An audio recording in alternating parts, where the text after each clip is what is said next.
नमस्कार, स्वदेश न्यूज की खास पेशकश नारी सम्मान कागजी गुणगान देख रहे हैं आप। बहुत स्वागत है आपका। मैं हूं आपके साथ ऋषभ राय।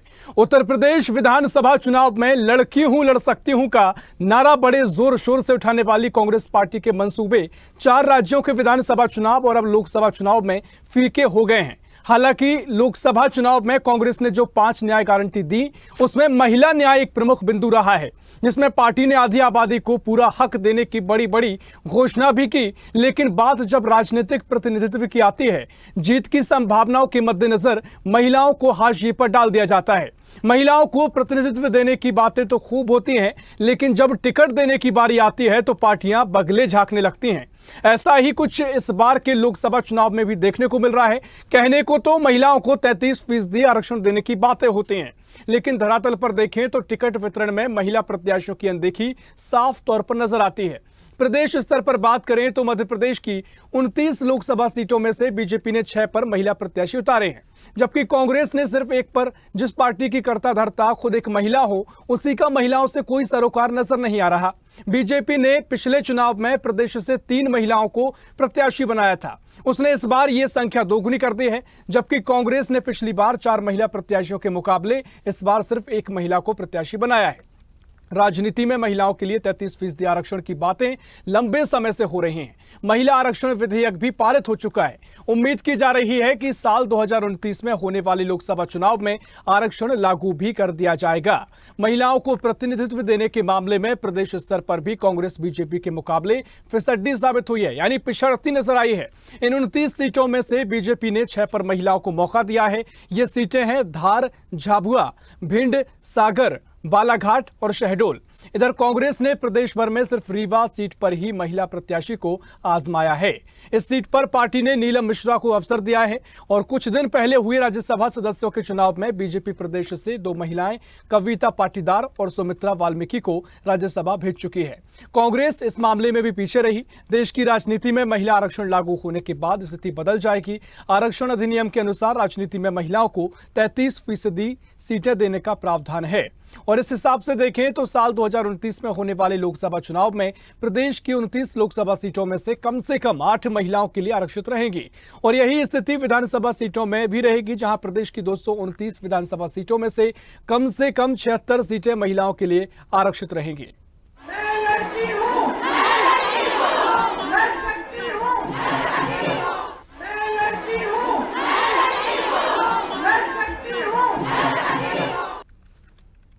तो आपने सुना किस तरीके से प्रियंका गांधी ने उत्तर प्रदेश के विधानसभा चुनाव के दौरान लड़की हूं लड़ सकती का नारा दिया था, अभियान चलाया था और उसमें महिलाओं को आगे लाने की बात कही गई थी। लेकिन पार्टी स्तर पर, संगठन स्तर पर क्या कुछ महिलाओं को तरजीह दी जाती है, देखना बड़ा दिलचस्प हो जाता है और इसी पर हम चर्चा भी हम करेंगे। सारी तमाम मेहमानों से आपका हम तारुफ करा देते हैं। बीजेपी से मीडिया पैनलिस्ट मंजरी जैन हमारे साथ जुड़ गई हैं, बहुत स्वागत है मंजरी जी आपका। साथ ही कांग्रेस से प्रवक्ता हिमानी सिंह जी हमारे साथ जुड़ गई हैं, बहुत स्वागत है आपका। सीनियर एडिटर मुक्ता पाठक हमारे साथ जुड़ गई हैं, बहुत स्वागत है मुक्ता जी आपका भी। तो तीनों महिलाएं हमारे साथ हैं और हमारा जो आज का मुद्दा है वो भी महिलाओं को लेकर है, काफी महत्वपूर्ण मुद्दा हो जाता है। मुक्ता जी, सीधा आपके पास आऊंगा और जिस तरीके से हम लोकसभा चुनाव में हमने देखा, महिलाओं का मुद्दा काफी गूंजा। तमाम जो दल हैं सभी महिलाओं पर फोकस करे हुए हैं, क्योंकि पता है कि महिलाओं का जो वोट बैंक है काफी महत्वपूर्ण है और कहीं ना कहीं प्रभावी भूमिका में है, सत्ता दिला भी सकता है। लेकिन उत्तर प्रदेश के विधानसभा चुनाव में काफी इसकी गूंज हुई थी, जब कांग्रेस ने, प्रियंका गांधी ने नारा दिया था कि लड़की हूं लड़ सकती हूं। लेकिन जब बात उनको महिलाओं को टिकट देने की होती है, प्रत्याशी बनाने की होती है, तो वो स्तर उनका नजर नहीं आता है। मध्य प्रदेश के विधानसभा चुनाव में हमने देखा उस तरीके से जो बातें हुई थी, उतनी महिलाओं को टिकट नहीं दिए गए। वहीं लोकसभा चुनाव में कांग्रेस ने सिर्फ 1 ही महिला प्रत्याशी को टिकट दिया, जबकि बीजेपी ने अगर जो महिलाओं को ज्यादा दिया है, लेकिन उस स्तर पर नहीं दिया है जितने दावे किए गए थे कि 33% हम महिलाओं को वोट देंगे, आरक्षण पास हो गया है। लेकिन अभी से शुरुआत करेंगे, किस तरीके से आप महिलाओं का मुद्दा देखती हैं? जो पार्टी के टिकट देने की बारी आती है तो क्यों वो तस्वीर नजर नहीं आती है? मुक्ता जी। बिल्कुल ऋषभ, देखिए आपने बिल्कुल सही कहा। 33% रिजर्वेशन की जो है बात होती है, बिल भी पास हुआ है। उसके बाद इस चुनाव में, ये लोकसभा में आपने लगातार देखा है कि जिस तरह से महिला विरोधी बयान आ रहे थे, उसको लेकर किस तरह से दोनों पार्टी एक दूसरे पे आरोप प्रत्यारोप लगातार लगाती रही है। और जब टिकट की देखिए बात आई तो आप ही ने अभी बताया कि बीजेपी ने पिछली बार 3 दिए थे, इस बार डबल करके 6 दे दी और कांग्रेस ने संख्या को कम कर दी है। अब आप बताइए, इसमें अगर अब आप और मैं ये कहेंगे कि बीजेपी ने महिलाओं को इंपॉर्टेंस दिया है तो कांग्रेस कहेगी आप लोग बीजेपी का साइड, लेकिन आंकड़े ही कह रहे हैं भले ही कम दिया है, बीजेपी ने भी बहुत ज्यादा नहीं दिया है, अगर 6 दिया तो बहुत ज्यादा नहीं दिया, लेकिन फिर भी उसने अपने पिछले बार 2019 से इस बार में डबल किया है और कांग्रेस ने उतने कम दिए हैं। तो देखिए केवल बात नहीं होनी चाहिए, ये एक्शन में तब्दील होना चाहिए। अगर महिलाओं के खिलाफ बयानबाजी होती है तो दोनों पार्टीज एकदम एक दूसरे पे आरोप लगाने लगते हैं, लगातार डिस्कशन शुरू हो जाता है और दोनों पार्टी क्लेम करते हैं कि वो महिलाओं के हितैषी हैं। लेकिन अगर महिलाओं के हितैषी हैं तो ये टिकट पे ट्रांसलेट होना चाहिए। अगर हम यहाँ पे मध्य प्रदेश की बात करें तो लाडली बहना योजना लगातार है, यहाँ पे लाडली लक्ष्मी योजना रही है और लाडली बहना योजना का फायदा भी बीजेपी को विधानसभा में हुआ है। हमने देखा है किस तरह से उसकी सीट्स बढ़ी है, महिला वोट बैंक बढ़ा है। तो क्या वो टिकट पे नहीं तब्दील होना चाहिए? बिल्कुल होना चाहिए। यही ये चिंता जो पार्टी में जो महिला सदस्य हैं, जो लीडर्स हैं, उनको करनी चाहिए और टॉप लीडर्स को ये बात बतानी चाहिए। निश्चित तौर पर। और जिस तरीके से अगर पार्टी में प्रत्याशी नहीं देते, निश्चित तौर पर पार्टी का अपना आंकड़ा होता है कि जीतने वाले कैंडिडेट को टिकट दिए जाते हैं, लेकिन जब बातें इतने दावे कर दिए जाते हैं तो जनता कहीं ना कहीं बातों को ध्यान रखती है और इसका नफा नुकसान भी पार्टी को उठाना पड़ता है। इसी पर हम चर्चा करेंगे। सीधा हिमानी जी मैं आपके पास आ रहा हूं। और जिस तरीके से कांग्रेस कहती है, प्रियंका गांधी ने नारा दिया कि लड़की हूं लड़ सकती हूं, लड़ने का मौका ही नहीं देंगी तो कैसे लड़कियां लड़ेंगी? महिलाओं को आगे कैसे आप लाएंगी? हिमानी जी। बिल्कुल, ये बात बिल्कुल सही है कि 33% आरक्षण की बात की जाती है। हालांकि हम आधी आबादी होते हैं तो महिलाओं को सभी जगह पर समानता से अधिकार मिलना चाहिए। तो पर एक चीज होती है कि महिलाओं को कोई भी अधिकार देने से पहले तो उनको उसके अधिकार को पाने के लायक बनाना होगा। उनको शिक्षा के समान अवसर मिलने चाहिए या उनको समाज में बराबरी के अवसर मिलने चाहिए या उनको रोजगार के समान अवसर मिलने चाहिए। तब वो इस स्थिति पे आ पाएंगी कि वो बराबरी से पुरुषों के बराबर चुनाव लड़ सके। मध्य प्रदेश में एक महिला आयोग करके एक संस्था हुआ करती थी इसलिए कह रही हूँ क्योंकि वो आजकल गायब है। जिसका काम होता था महिलाओं के प्रति जब कोई अपराध हो या महिलाओं के प्रति कोई ऐसी चीज हो जो संज्ञान लेने लायक हो, उसके बारे में वो बात करता था। कमलनाथ जी ने की सरकार में अपने कार्यकाल में इसके लिए अध्यक्ष घोषणा की थी शोभा ओझा जी को। उनको भारतीय जनता पार्टी ने उनके कार्यकाल में काम नहीं करने दिया, ताले नहीं खुलवाने दिए और उनके सामने बहुत सारी बेड़ियां अटकाई। चलिए ठीक है, उसके बाद शोभा ओझा जी ने महिलाओं के हित को ध्यान में रखते हुए अपने पद से इस्तीफा दिया। ठीक है, राजनीति के चक्कर में पार्टी दल के उसमें प्रदेश भर की महिलाओं का नुकसान नहीं होना चाहिए। लेकिन आज की डेट में भी महिला आयोग का अध्यक्ष कोई भी नहीं है। तो मैं सिर्फ इसके बारे में ये कहना चाहती हूँ कि 18 साल से आप सरकार में हैं, आपको प्रदेश की महिलाओं को इस लायक बना देना चाहिए कि वो अपने अधिकारों के लिए, हालांकि क्या आप ऐसा मानते हैं कि महिला आयोग की अब जरूरत नहीं बची है? मध्य प्रदेश को महिलाएं इतनी सशक्त हो गई हैं। तो जिस विषय पे हम डिबेट करने के लिए बैठे हैं कि महिलाओं को उस बराबरी से टिकट नहीं दिए गए, तो इसका मतलब हम लोग अभी समाज में बराबरी के लायक आए नहीं हैं। हम उस मजबूती के साथ अपना देखिए हिमानी जी, आपने सरकार को लेकर कहा, सरकार का दायरा है प्रदेश की महिलाओं को लेकर उनको सशक्त बनाया जाए, ऐसी योजना तमाम चलाने के दावे किए जाते हैं। लेकिन जब बात कांग्रेस की होती है, आपका अपना संगठन है, आपका एक अपना अधिकार क्षेत्र है, आप अगर सवाल आप पर भी है, इतने सालों से लगातार आप जो दावे करते रहे, आप ही उनको सशक्त बना दीजिए, इतने काबिल कर दीजिए कि प्रत्याशी आप उनको रख सके। देखिए, 1 या 2 विधानसभा के आंकड़ों को देख के हम ये इस बात का ये नहीं कह सकते आपकी कांग्रेस पार्टी मौका नहीं देती। कांग्रेस पार्टी से इकलौती आज तक एक गौरव है कि एक ही प्रधानमंत्री महिला जो है वो कांग्रेस पार्टी ने दी। उसके बाद पहली महिला राष्ट्रपति कांग्रेस पार्टी ने दी और शुरू से आजादी की लड़ाई से अभी तक महिलाओं को बराबरी से समानता का अधिकार दिया जा रहा है। मेरा कहने का मतलब है कि ये सभी की, आपकी, हमारी, सभी की, समाज की जवाबदारी बनती है कि महिलाओं को समान अवसर दिए जाएं। उनको लाडली बहना, लाडली लक्ष्मी योजना से आप सिर्फ इतना सक्षम बना सकते हैं कि वो अपना भोजन की व्यवस्था कर सके, या उसके जो लाडली बहना और लाडली लक्ष्मी के जो ऐड आते थे उसमें भी आप यही देखिए कि वो महिलाएं अपनी जरूरतें भरपूरी कर पाती है, वो समानता से अपना अधिकार नहीं मांग सकती। उसके बाद 1,000-1,200 रुपए में उनको आत्मनिर्भर बनाने की, सशक्त बनाने के लिए उनको शिक्षा, रोजगार और बाकी चीजों में समान अवसर देने की जरूरत है। 1,000 रुपए देके आप उन्हें बेचारा बनाने की कोशिश कर रहे हैं। ठीक है। देखिए, चलिए चर्चा को आगे बढ़ाएंगे। मंजरी जी, मैं आपके पास आऊंगा। देखिए, कांग्रेस तो कह रही है कि 18 साल से सरकार प्रदेश में आपकी है, आपने महिलाओं को सशक्त नहीं बनाया, और तमाम तरीके से अगर प्रतिनिधित्व देने की बात हो तो पहली महिला प्रधानमंत्री, इकलौती देश की प्रधानमंत्री महिला कांग्रेस ने दी, राष्ट्रपति महिला को कांग्रेस ने बनाया। तो कांग्रेस आरोप लगा रही है, लेकिन अगर बीजेपी का जिक्र हो तो बीजेपी ने भी जो बातें कहती आई है कि 33% हम आरक्षण देंगे, बिल पास हो चुका है, लेकिन बिना बिल के भी हम उनको वो भूमिका में लाएंगे जो भूमिका के हकदार वो हैं, लेकिन बीजेपी भी उस स्तर पर नहीं पहुंची है। मंजरी जी, देखिए भागीरथ जी, भारतीय जनता पार्टी ने हमेशा महिलाओं के सशक्तिकरण के लिए काम किया है। आज हमारे संगठन में भी 33% से अधिक महिलाओं को पदाधिकारी बनाया जाता है। वहीं यदि हम कांग्रेस की बात करते हैं तो वहाँ इनकी महिला नेताओं को बेइज्जत किया जाता है। हाल ही में हमने ये बहुत सारे वाक्य जो है वो देखे, जैसे कि राधिका खेरा जी द्वारा, और इनकी एक महिला प्रवक्ता थी जो 2023 के विधानसभा चुनाव के दौरान उनका अपमान इनके पीसीसी कार्यालय में किया गया था, वो सबको विदित है, उस पर वीडियो भी काफी वायरल हुआ था। तो ऐसे इनकी एनएसयूआई की एक महिला कार्यकर्ता ने आरोप लगाया है कि इनके साथ शोषण किया जाता है शारीरिक रूप से, और उनको इसके पद के लिए इस तरीके से उनका शोषण किया जाता है, तब उनको पद दिया जाता है। तो कांग्रेस की ये एक मानसिकता है। और देखिए, कांग्रेस के नेता महिलाओं के प्रति क्या दृष्टिकोण रखते हैं, तो ये सुरजेवाला के बयानों में हमको समझ में आता है, दिग्विजय सिंह जी के बयानों में समझ में आता है, ठीक है। देखिए मंजरी जी, जब आप ये बातें कहती हैं, ठीक है, तो फिर वो ये कहते हैं कि ब्रजभूषण सिंह भी आपके पास है। नहीं, अभी की 2 मंडल अध्यक्ष जहर लेके कार्यालय पहुंची थी कि मेरा शोषण किया जा रहा है, उनके बारे में भी बात होनी चाहिए। ठीक है, एक-एक करके आते हैं। मंजरी जी, अपनी बात रखिए। मेरी बात पूरी नहीं है। दूसरा, आरक्षण पे मैं आती हूँ। मैं सब बातों पे क्रमशः जवाब दे रही हूँ, उसके बाद हिमानी जी को बोलने का अवसर दीजिएगा। दूसरा, हम आरक्षण की बात करते हैं तो आपके कार्यकाल में तो आरक्षण को लटका के रखा गया, महिला बिल को लटका के रखा गया।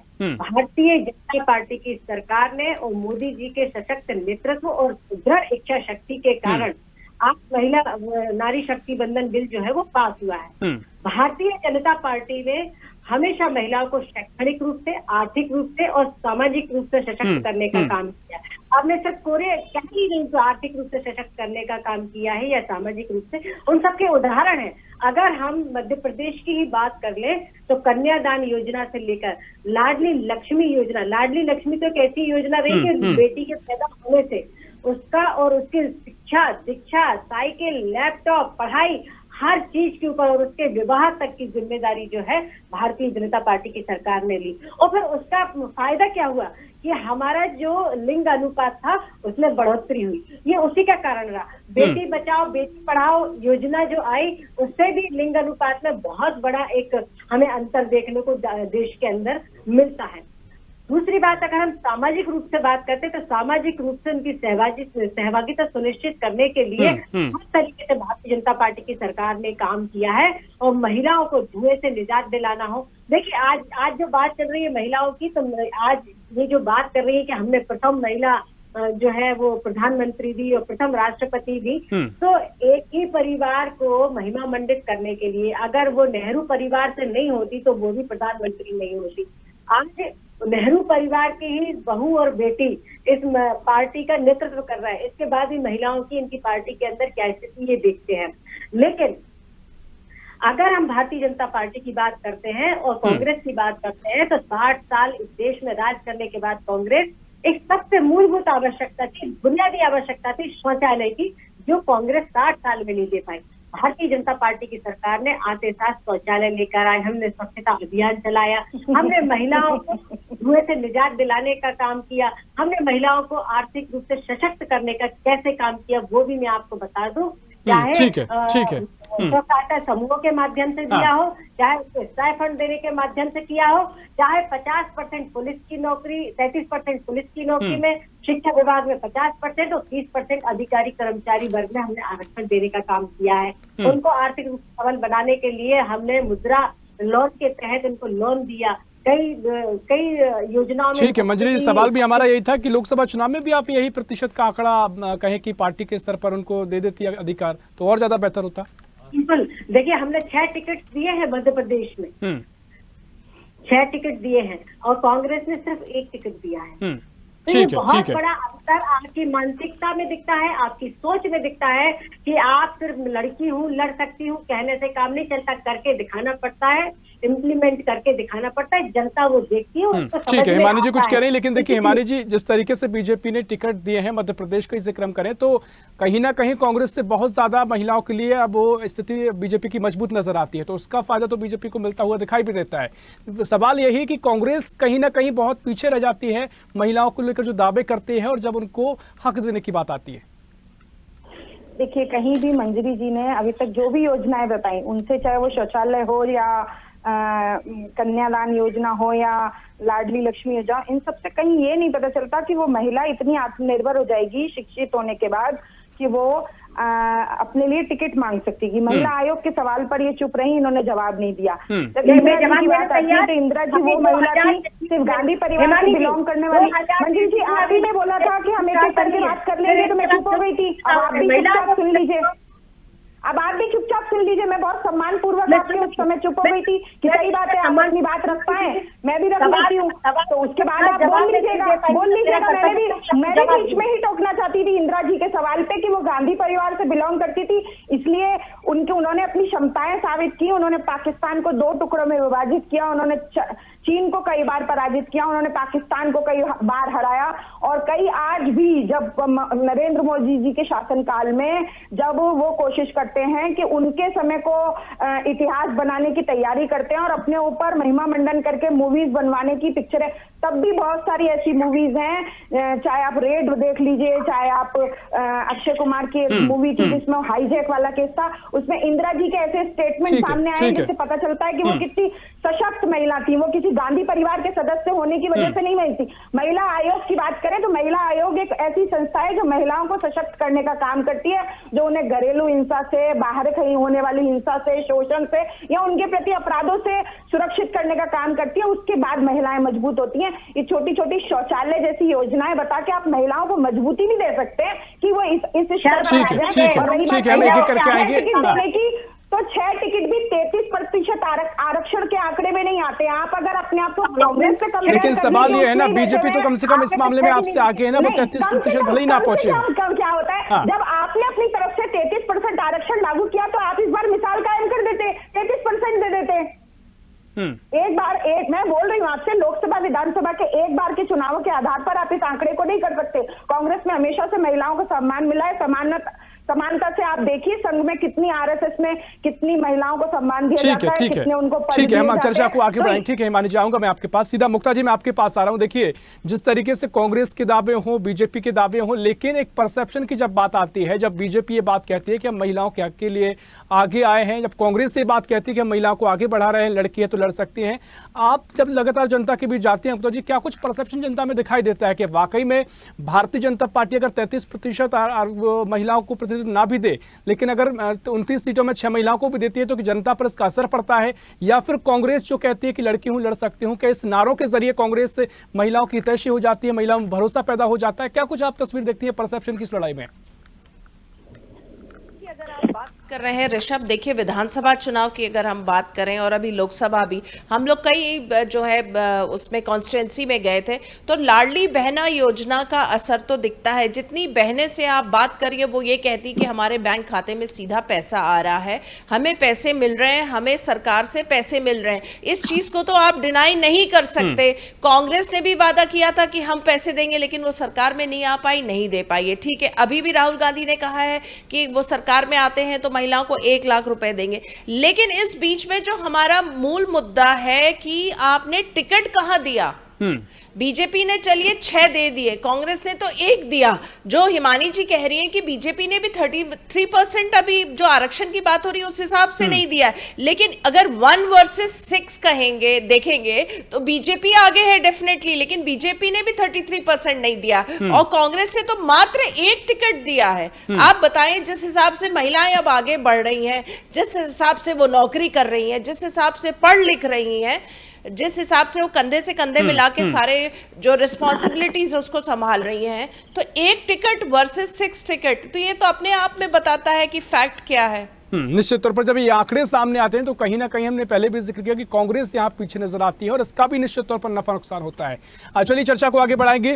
मंजरी जी, मैं आपके पास आ रहा हूँ और समय हमारे पास कम है। संक्षिप्त में जो बातें हिमानी जी कह रही थी, आप कुछ कहना चाह रही थी, वो भी कहिए। और जिस तरीके से अब एक कांग्रेस 1 लाख रुपए भी महिलाओं को देने जा रही है, तो कहीं ना कहीं उसको भी चुनौती आपके सामने दिखाई देती है। देखिए, सबसे पहले इन्होंने जो फिल्म की बात की थी, तो मैं ये बताना चाहती हूँ कि कांग्रेस के शासनकाल में फिल्म बनती थी अकबर द ग्रेट, है ना, ये, और यही सिलेबस में पढ़ाया जाता था। गांधी परिवार ने, नेहरू परिवार ने इस देश के लिए आहुति दी, ये किया वो किया, पूरे परिवार को भारत रत्न दे लिए थे। इवन इन्होंने तो बाबा साहब अम्बेडकर जी को तक भारत रत्न नहीं दिया था, उनके 34 साल मृत्यु के बाद उनको भारत रत्न दिया गया। तो ये तो इनकी मानसिकता रही है। दूसरा, महिला शोषण की आप बात कर रही थी, तो महिला शोषण का जितना उदाहरण देखने को मिलता है, सबसे अधिक कांग्रेस पार्टी में देखने को मिलता है। देखिए, अभी आम आदमी पार्टी किस तरह एक राज्यसभा सांसद के साथ कृत्य हुआ, उनके साथ घटना घटित हुई। कांग्रेस की जो महिला नेत्री है, लड़की हूँ लड़ सकती हूँ कहने वाली, उनका एक बयान तक नहीं आया। संदेश थाली में किस तरीके से महिलाओं के साथ अत्याचार हो रहा था, उस पर कोई बयान नहीं आया। तो आप राजनीति में इतना गिर गए, सत्ता प्राप्ति के लिए। ठीक है, समय हमारे पास कम है। हिमानी जी कुछ कहना चाह रही हैं आप?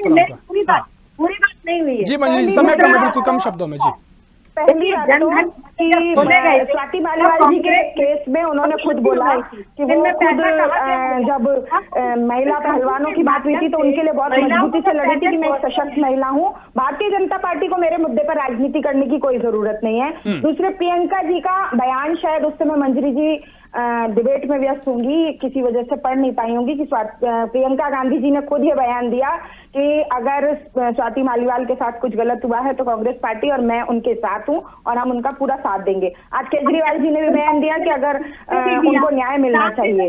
तो कोई चीज होती है 2 व्यक्तियों के बीच में, पर जो जिम्मेदार लोग होते हैं वो साथ देते हैं, तो ये बात खत्म हो जाती है। अन्याय शोषण की बात आए तो आप प्लीज, मैं मंजरी जी से निवेदन करूंगी कि ठीक है हिमानी जी, समय हमारे पास कम है। ठीक है, 3500 महिलाओं के ऊपर भी दे दें। ठीक है। मुक्ता जी, आखिरी प्रतिक्रिया आपकी। देखिए, जिस तरीके से फिलहाल की जो स्थिति है, जरूर बातें की जा रही हैं कि 2029 में आरक्षण लागू होगा और 33% महिलाओं को प्रतिनिधित्व मिलेगा, लेकिन अभी जो स्थिति प्रदेश में आप देखती हैं, क्या इसका कुछ फायदा नुकसान बीजेपी कांग्रेस को दिखाई देगा?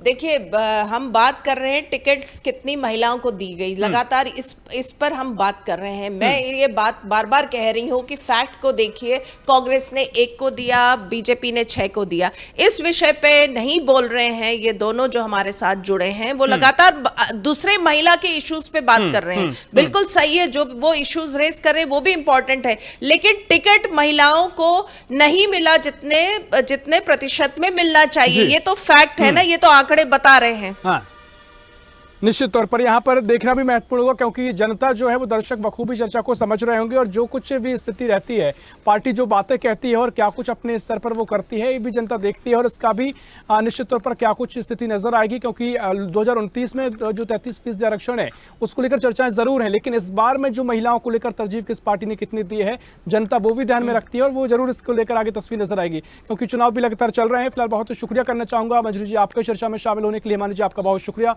इस चर्चा में शामिल होने के लिए। मुक्ता जी, आपका भी बहुत शुक्रिया चर्चा में शामिल होने के लिए।